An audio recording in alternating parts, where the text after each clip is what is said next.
सूरत में सरकारी आवास को किराए पर देने वालों की अब खैर नहीं।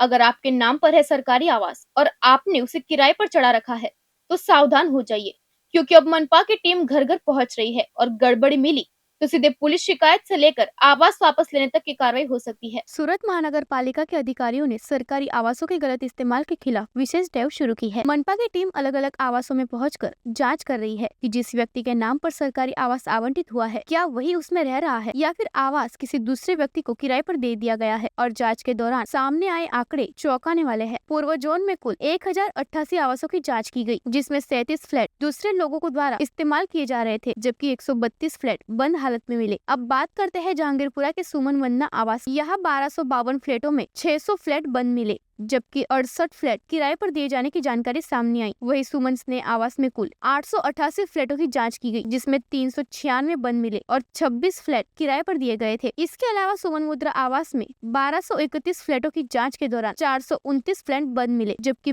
75 फ्लैट किराए पर दिए जाने की बात सामने आई है। मनपा की इस कार्रवाई की भनक लगते ही कई किराएदार फ्लैट बंद करके दूसरी जगह चले गए। इतना ही नहीं, जाँच के दौरान कुछ लोग टीम को गुमराह करने की कोशिश कर रहे हैं, जबकि कुछ किराएदार अपना फ्लैट बंद कर पास के दूसरे फ्लैटों में चले जाने की कोशिश करते हैं। लेकिन अब मनपा की टीम भी पूरी तरह अलर्ट है। अधिकारियों का साफ कहना है कि अगर सरकारी आवास किसी अन्य व्यक्ति को किराए पर दिया हुआ पाया गया, तो मामले में पुलिस शिकायत दर्ज कराने से लेकर आवास वापस लेने तक की कार्रवाई की जाएगी। इस कार्रवाई के बाद सरकारी आवास किराए पर देने वालों में साफ तौर पर डर का माहौल है। स्लम इम्प्रूवमेंट समिति के चेयरमैन दिग्विजय सिंह बारड ने इस पूरी कार्रवाई को लेकर जानकारी दी है। सरकारी आवास जरूरतमंदों के लिए है, किराए की कमाई का जरिया बनाने के लिए नहीं। और अब सूरत मनपा ने साफ कर दिया है कि सरकारी आवास का गलत इस्तेमाल करने वालों के खिलाफ कार्रवाई होगी। फ्लैट बंद करके बचने की कोशिश हो या जांच टीम को गुमराह करने की कोशिश, मनपा की नजर अब हर आवास पर है। तो अगर आपने सरकारी आवास किराए पर दे रखा है तो सावधान हो जाइए, क्योंकि अगला दरवाजा आपकी तरफ भी खटखटा सकता है।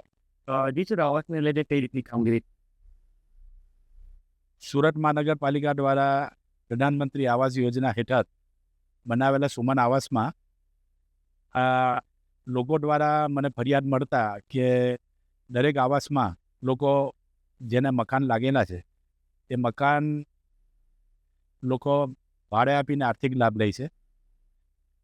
એના માટેની મને ફરિયાદ મળતા હું દરેક ઝોનના જે તે અધિકારી લાગત અધિકારીને આ બાબતની જાણ કરતા તમામે તમામ ઝોનમાં દરેક આવાસોમાં ભાડુઆત રહે છે તે બાબતની સર્વેની કામગીરી હાથ ધરવામાં આવી છે. જેમાં હાલમાં મારી પાસે જે આંકડા છે તે મુજબ રાંદેર ઝોનમાં હાલમાં અત્યારે 3 જગ્યા પર એ લોકોએ સર્વે કરેલું છે.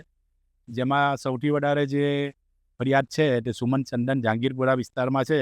તેમાં ગઈકાલે એ લોકોએ 1252 ફ્લેટ ચેક કરતા તેમાંથી લોકો તાળું મારીને બંધ હોય એવા 600 ફ્લેટ છે.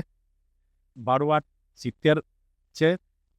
બીજો આવાસ સુમન સ્નેહ છે, તેમાં 888 ફ્લેટ ચેક કરતા 396 મકાન બંધ હાલતમાં મળેલ છે અને ભાડુઆત 30 છે. એ રીતે સુમન મુદ્રામાં સર્વે દરમિયાન ફ્લેટ ચેક કરતા 1221, તેમાં બંધ હાલતમાં 429 છે અને 75 ભાડુઆત માલુમ પડેલ છે. બંધ મકાન પણ છે તેના પણ નંબર અને નોંધી અને તેને ફરીથી ચેક કરવાની સૂચના આપી છે અને ભાડુઆત તરીકે જે રહેતા હોય તેના પર સખતમાં સખત કાર્યવાહી કરવાની પણ સૂચના આપી છે. સાહેબ, એ લોકો ભાડેથી રહે છે આવાસની અંદર, એટલે શું સૂચના અત્યારે શું ચેતવણી આપો?